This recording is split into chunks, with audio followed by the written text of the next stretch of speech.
Okay, I'm going to try to shoot this. I don't know if it's actually going to take. I'm trying to block the wind from the microphone. Hey, we'll go for it. We're here with our buddy Monty. Hello there, Monty. Good evening. We're here watching the sunset.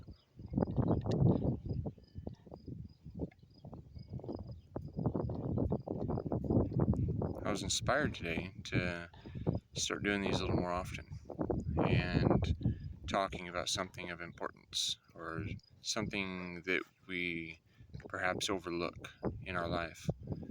And there's a phrase that has always just kind of had a place with me. I'm like, oh, what?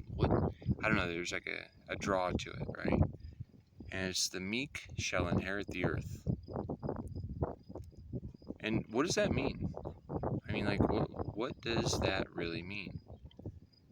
And I mean, there's just certain things that maybe Google has an answer, but maybe Google's gonna have an answer that's been advertised or a paid advertisement. I don't want anything from you, and I think that's what it is to be meek. I don't want you to be a slave so I can have a cheap sweatshirt. I want you to own your time. I want to work voluntarily with you. If you're better at making a sweatshirt than I am, I want to maybe donate my time. Maybe I'm a better plumber than you, right? So I'll give you some of my time, and if you give me some of your time, we both give each other some of our time and what that time can produce. And how did things naturally happen for the meek? I don't want you to have to travel a long ways to come and help me. So I should try to work locally as often as I can, directly with the people that are around me to achieve what we all desire. And I mean, like, entertainment. What if my dog sings really good to a harmonica and I'm even more gooder at playing it? Or maybe the kids next door, they've got um, a skit that they do, right?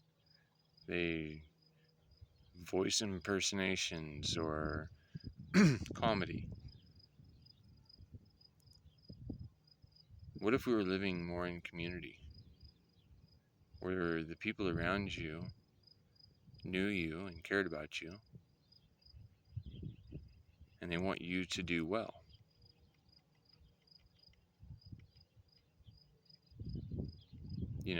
We don't need to have competition.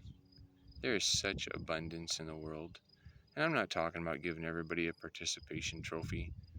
But I mean, if you're out there doing something, even if you're not the best at it, yes, if you want a little keepsake, you can have your little participation trophy. It's not all about winners or losers. It's about having fun. It's about, I mean, I'm really competitive. But if I lose, it's not a big deal. It just means that somebody somewhere else put more energy into what they do and what we're trying to do, what we're competing in, than I did, right?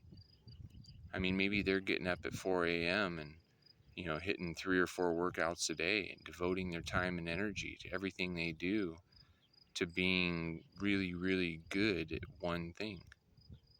Whereas I diversify, right? Maybe I'm just a different person, right? And we're all different people. And maybe I don't want to focus on one thing. Maybe I want to be good at 10 things. I want to be good at them, but whereas that person might be great at one thing, right?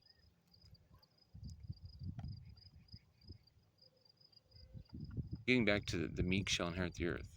right? So the meek is somebody who doesn't have to be the winner all the time, right? Because if you're the winner all the time, I just saw a post where there was a local cooking competition, and a gal named Linda, she won first, second, and third prize in every category.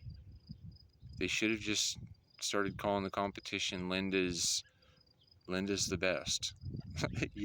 I mean, um, Linda's the best. So don't even bother. You get your brownies from the box at the grocery store for a fee, instead of being like Linda and raising her chickens and thrashing her own wheat, raising salvia and extracting the sweetest parts of the plant. Not salvia, stevia. See, I just messed up. Somebody else would have been like, I know that's not it. I think people are smoking salvia. They're not using it as a sweetener. And you're right. I erred. I erred in my ways. And I erred in my I was ignorant, right? And if we're all recognizing our ignorance as I just didn't know something yet, or I erred in what I said,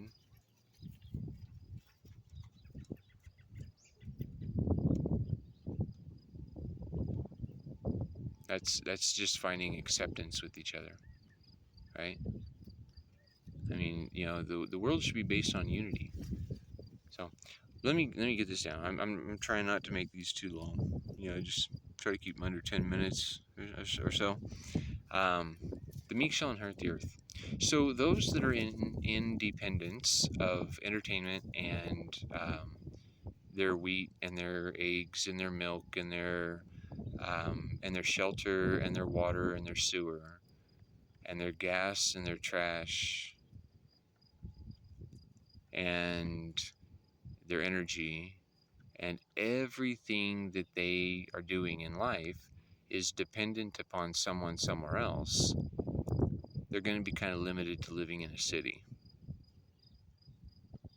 Whereas if you are independent and you just don't need a whole lot, you can really live in peace beyond the cities. And the cities only cover about 3%.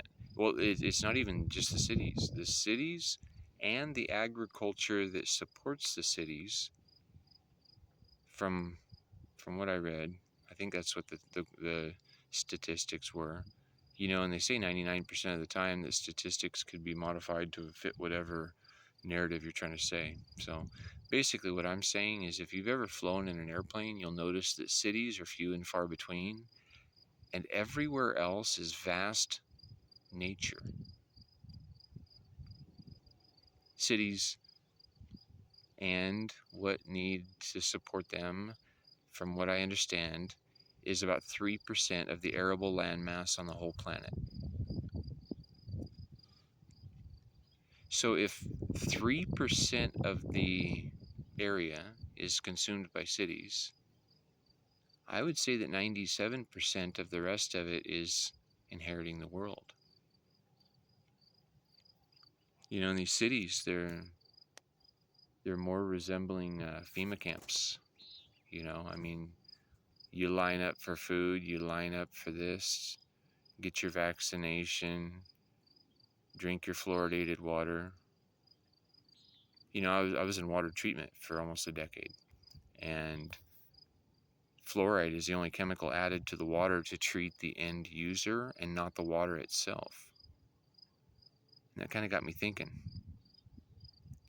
And then I stopped working in civil engineering and started engineering natural ways to live, other ways that aren't being advertised to us, that are free, that are healthy, that create happiness and health and abundance And it can happen locally for everyone everywhere, because that's the way nature naturally works. Check out right here and right here to subscribe and watch another video. Thanks.